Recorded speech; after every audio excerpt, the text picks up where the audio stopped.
So every new graduate needs to have a healthy respect and fear of debt. In my mind, I would lean towards fear before shifting towards respect and then eventually feeling comfortable.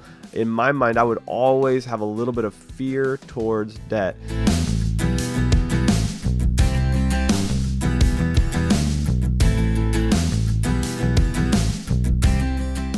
Welcome to Getting Money Right, a show dedicated to helping you achieve financial freedom through education and inspiration, so you can be free to pursue your true life's purpose. We are your hosts, Leo Sabo and David Thompson, and on this episode, we're continuing the discussion on best financial steps for a college graduate. These steps will actually be valuable for anyone listening, but we especially want to congratulate all those that have graduated and give them these heartfelt and really important principles that we believe in and we want them to embrace. In the last episode, we touched on the first 3 of the 7 tips for college grads, and the number 1 was create your own bank account.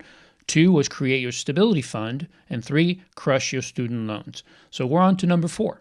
That's right. So number 4 is to calibrate your credit. And as a recent graduate, you probably aren't aware of how the credit system works. It probably didn't matter much until now. You probably didn't need to access or use credit.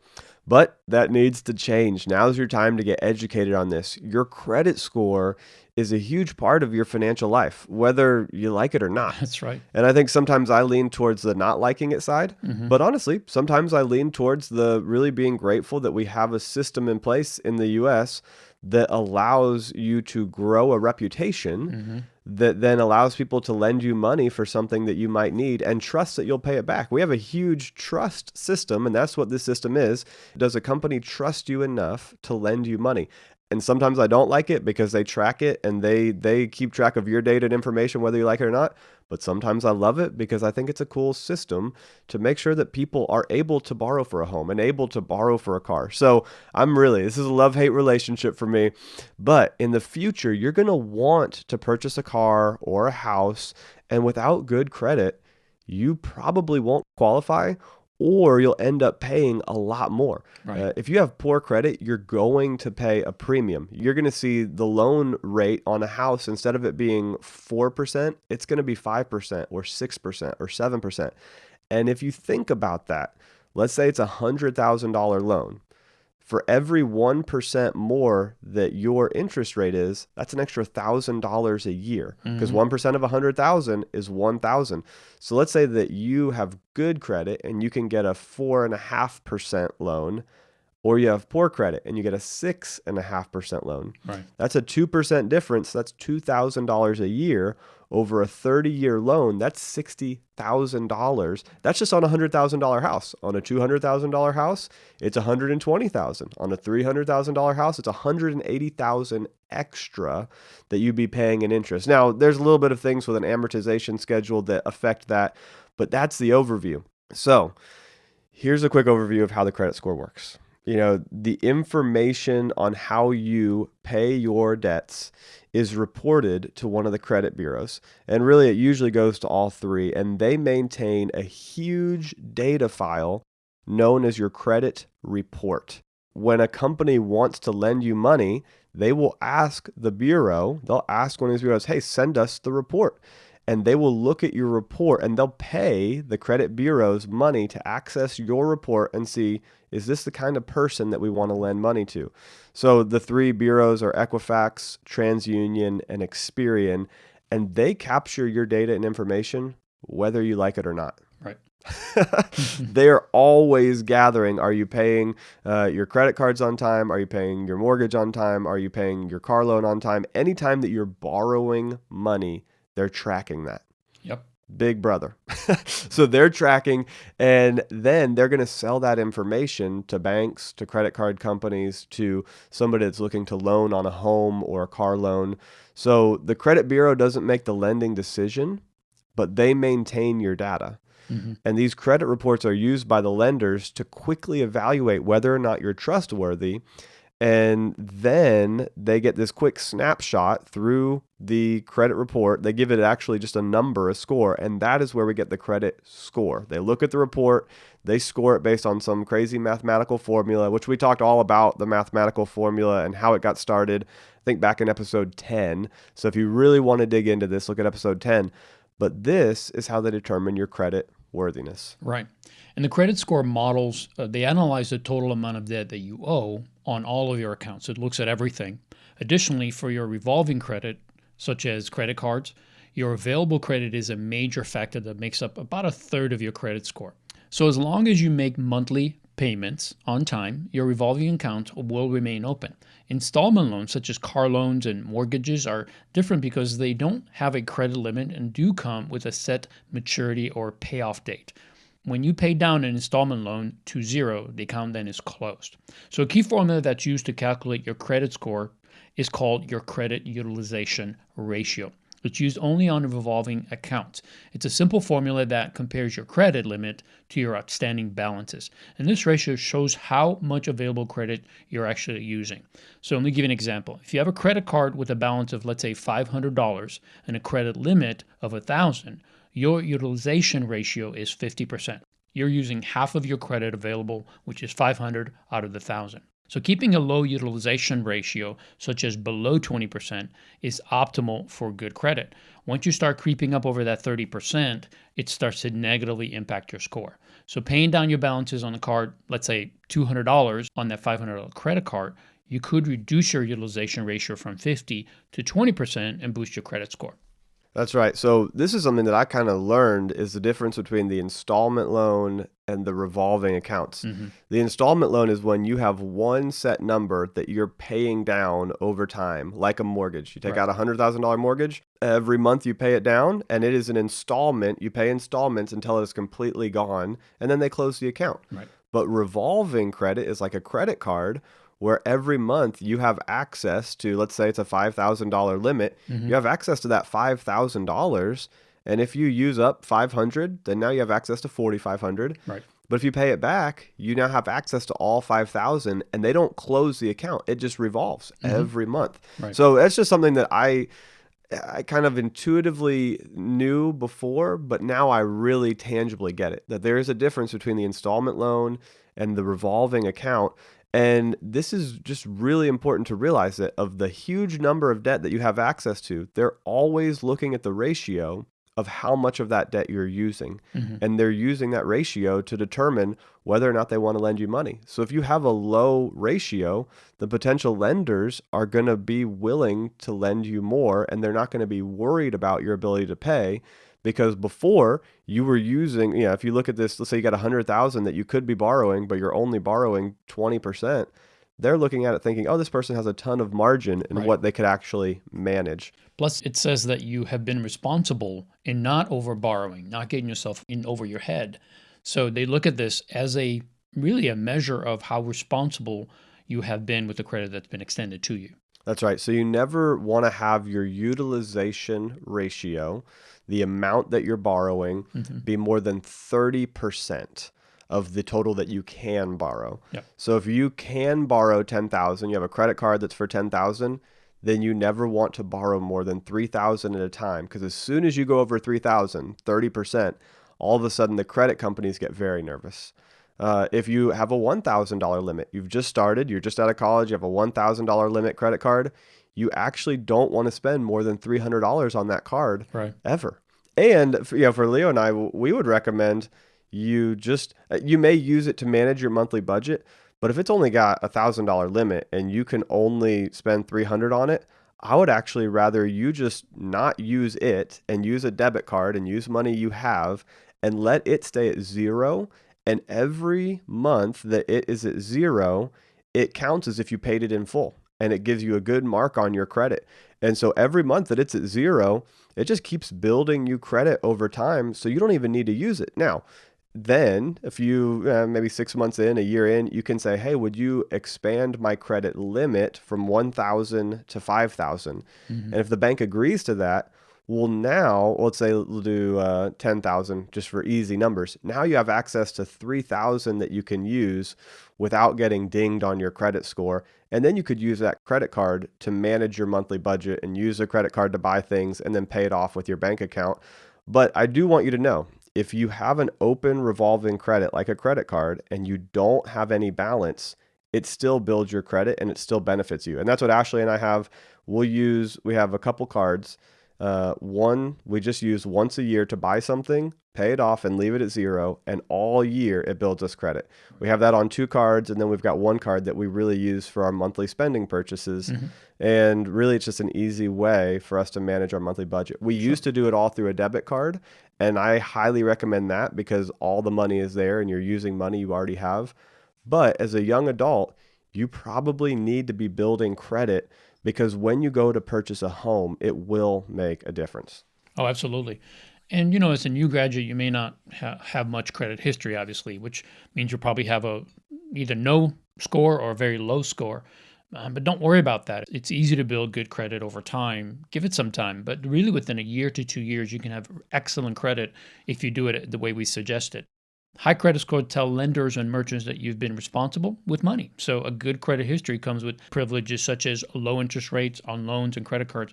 So this is an important part of your life. This is why we bring it up. It's not about giving you open carte blanche, spend as much as you can. Obviously, we will continue to reinforce the concepts and the principles of live within your means, save before you spend. All of that should still be part of your makeup, but credit is part of our life. And a credit score is part of your life. So we want to educate you because it does touch on other things. There are other ways that credit affects your finances. That's right. So let's look at a few of those. This is so interesting to me. It doesn't just affect people lending you money. It actually affects your auto insurance. Now, there's a few states that have banned the use of credit as a factor in your auto insurance, but most haven't. So many states, it is legal for an auto insurance company to look at your credit report, right, and then judge you and change how much they're going to charge you for insurance. Yeah. That's amazing. That's a bit frustrating to me, but I do understand they're looking and saying, how can we make sure that this person's going to pay for their policy? Right. Right? Because they're extending to you a service. And that's the thing that you have to consider is they're selling you something and they're expecting you to pay. Now, unfortunately, most people, because they don't manage money well, they pay their premiums monthly instead of paying it every 6 months, which is another downside to this whole process is because you end up paying more. There's no discounts for paying it. But the reason insurance companies, home insurance, employment, leasing, the reason they do this is they want to make sure that when you enter into a contract with them, that whatever you agreed to pay, you will pay. And this is one of the only ways that they can tell, are you a responsible person when it comes to paying your bills?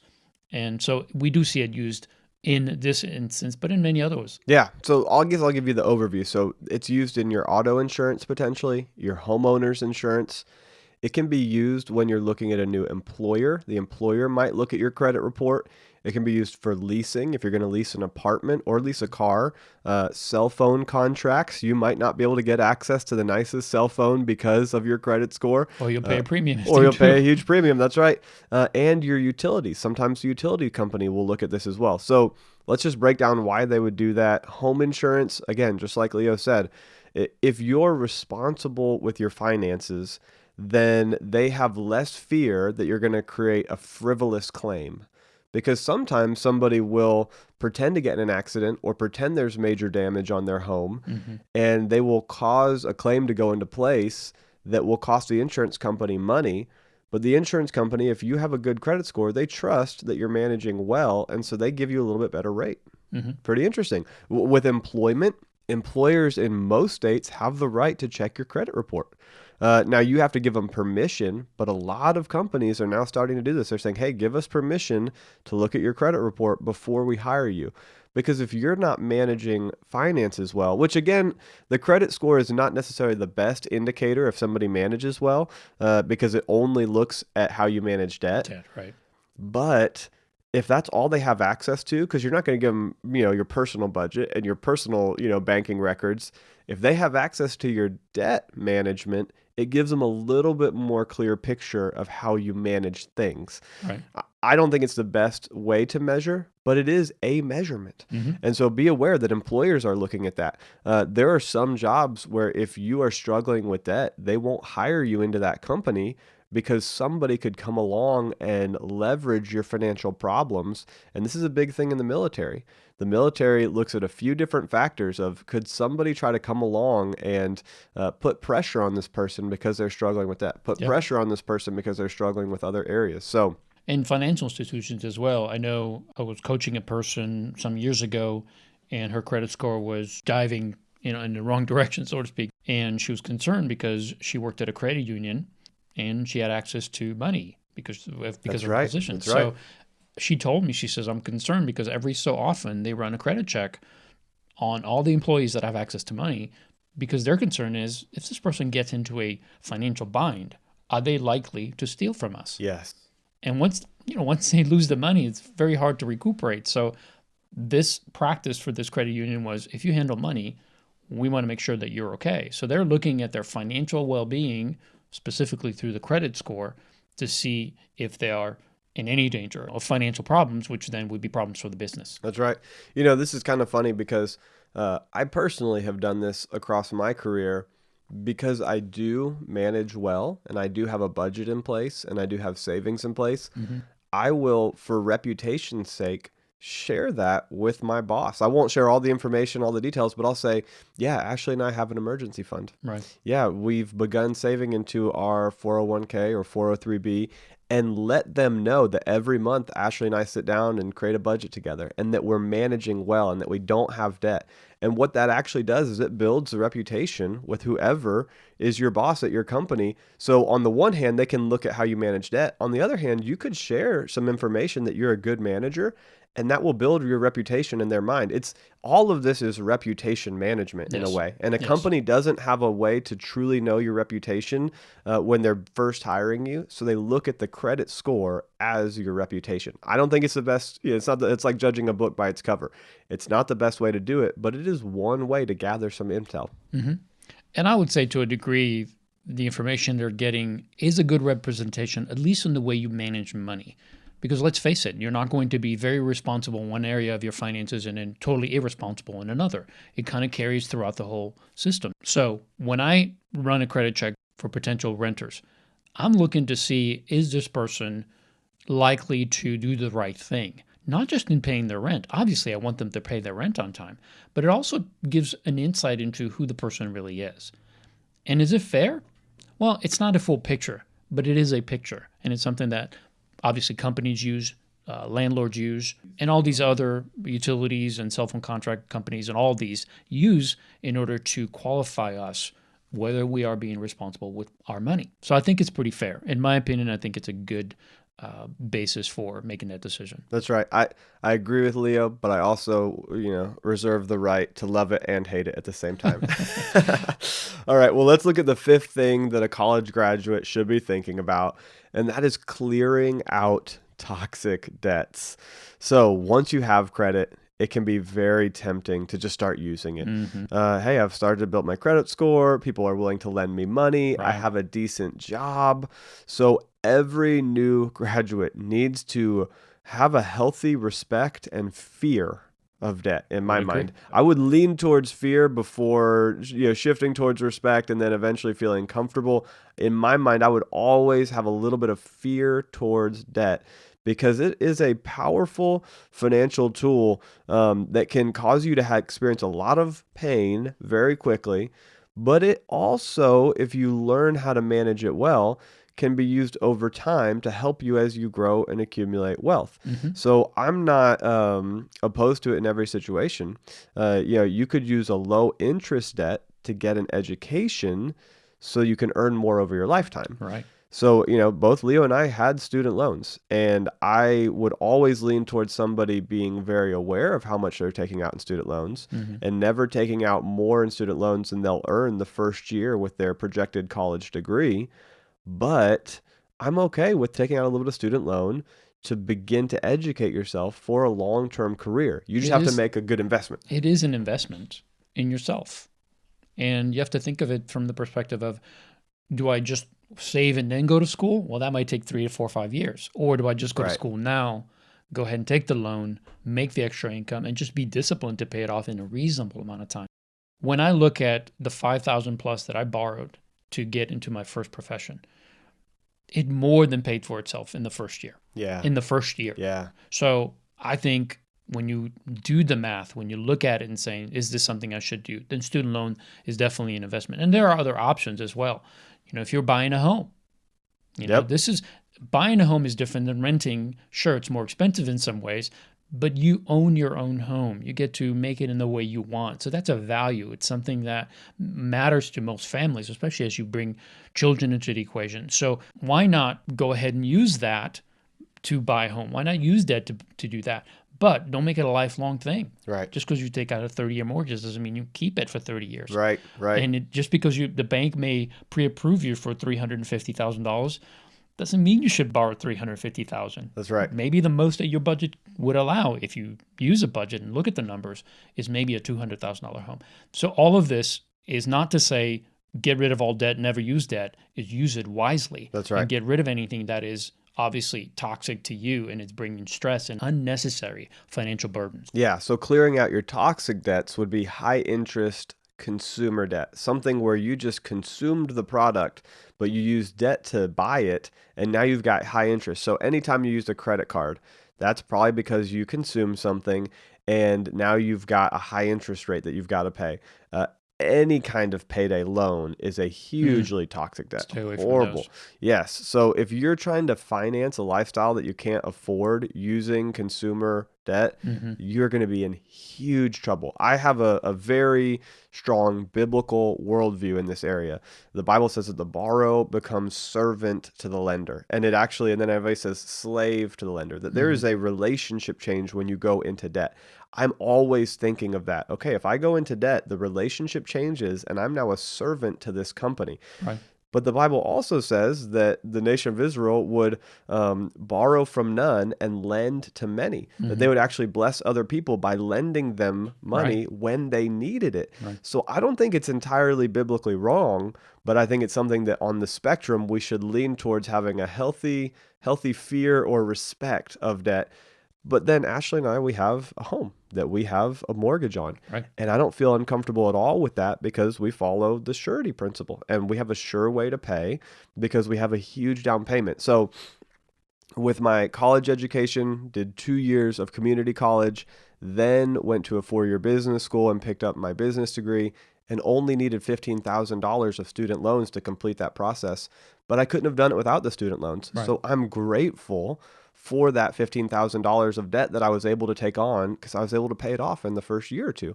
With our home, I'm grateful that I was able to borrow money to purchase a home that was over $100,000. That's crazy to me that somebody was willing to lend me $100,000, but they did it based on my good management over a long period of time. Right.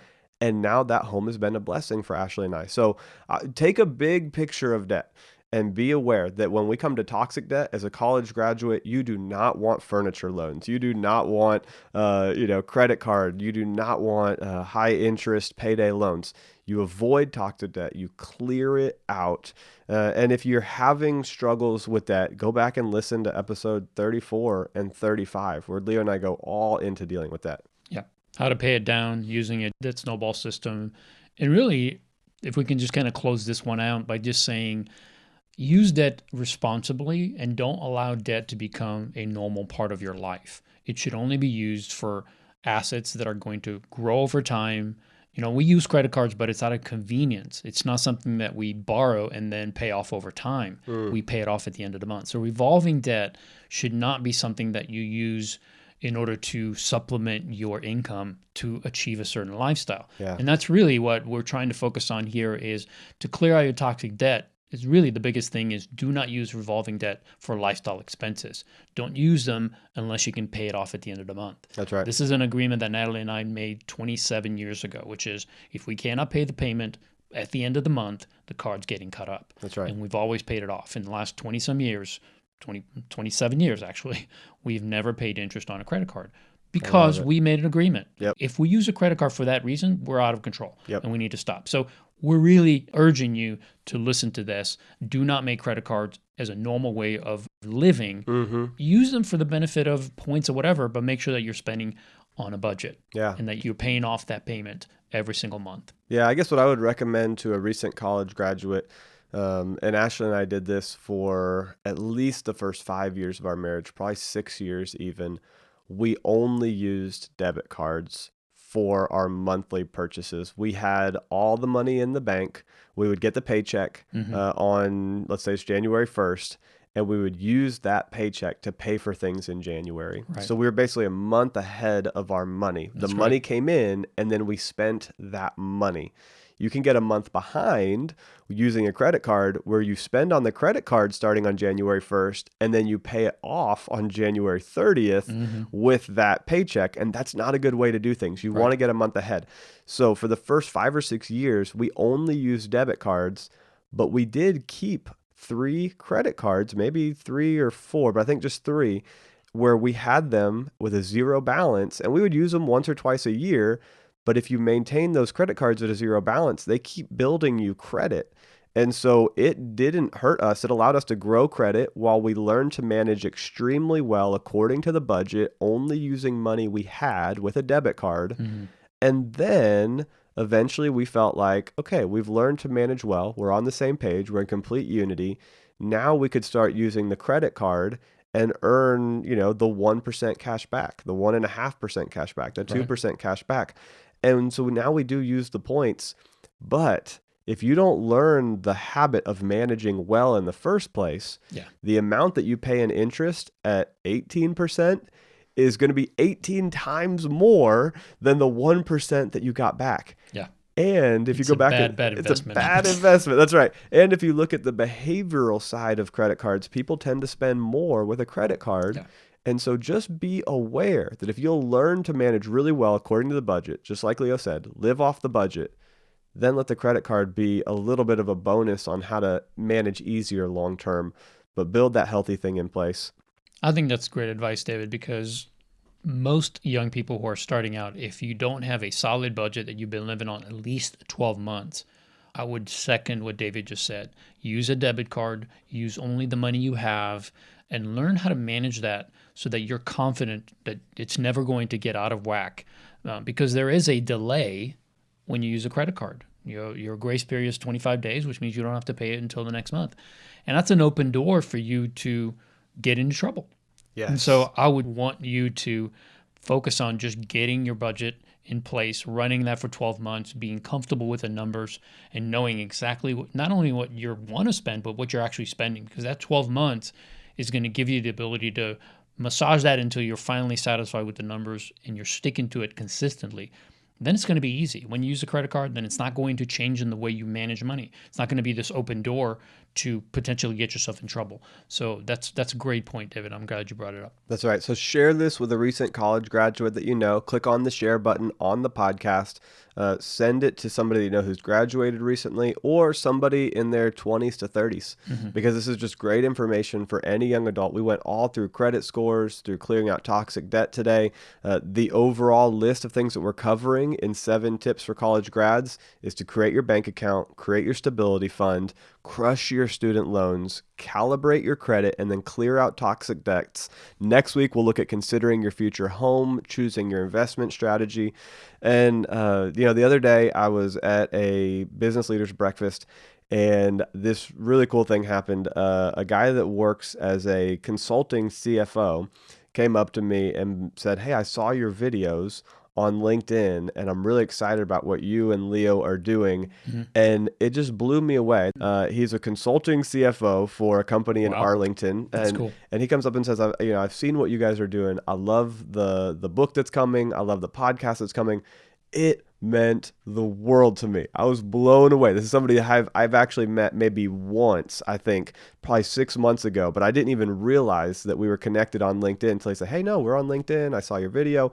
So with that being said, it is such an honor to Leo and I when we get feedback from y'all. If you will shoot us a quick email or jump on LinkedIn and find David Thompson or Leo Sabo and send us a note, a message, that would be incredible. If you go to Facebook and you just look up Leo Sabo, he's got his personal page, but he also has the page that's all about finances. And so just like that page and follow every episode that's coming out and just leave a comment on there. "Hey, I'm listening and enjoy what y'all are doing." It means so much to us. Yes. Another thing that's really important that we've been trying to do is get up to 150 5-star reviews on the podcast for iTunes. So if you have an iPhone, jump on there, and we would ask for a 5-star review. But if you believe it's a 4-star, give it a 4-star. Whatever you think is appropriate. But we would love for you to just leave some, positive, kind comments there in the feedback. Any device that you're listening from, there's usually an option to leave some kind of comment or even just click a like button. And what that does is it allows the podcast to be more easily found in the algorithm. So it used to be when I searched Getting Money Right like a year ago, it came up with 4 or 5 different things and then our podcast. Right. Now I just start typing Getting and it will auto fill in Money Right. And now it's easy to find. And if you type in Leo Sabo, it's the first thing that comes up every time because Leo's just got such a great name. If you type in David Thompson, you're going to run into some basketball playing, extraordinaire and another. David's other job. That's right. There's a lot of great David Thompsons in the world. And so, but it just means the world to us that you would share this with somebody, that you would let others know about it, that you would put it out on your social media and just say something like, hey, I enjoyed this episode. You can look for us on Instagram, Facebook, LinkedIn, and we'd love spending time with y'all. So if you ever have a question for us, we would love to answer it on the podcast. If you think that you have a great idea for an episode that you're like, hey, how come you guys haven't talked about this before? We'd love to look into it. If you're an expert in a certain area, we just brought on David Sandu to talk about biblical responsible investing just a couple episodes ago. That was a great connection through LinkedIn where he said, hey, we've been connected for a long time. I've seen you're doing the podcast. Let's connect and talk through that. So if you have an idea for an episode, let us know. We love connecting with you guys. Appreciate you rating and reviewing. Would love for you to check out the book, Jesus on Money. Right now you can pre-order that through stewardship.pastors.com. You can go to leosabo.com, download all the budgeting tools, the debt reduction tools. Honestly, it's just a really cool way to share personal finance with somebody that you love and care about and give them easy access to tools and resources. So we just really thank you guys for listening, for joining us, and we hope that you'll join us next time so that together we can keep getting money right.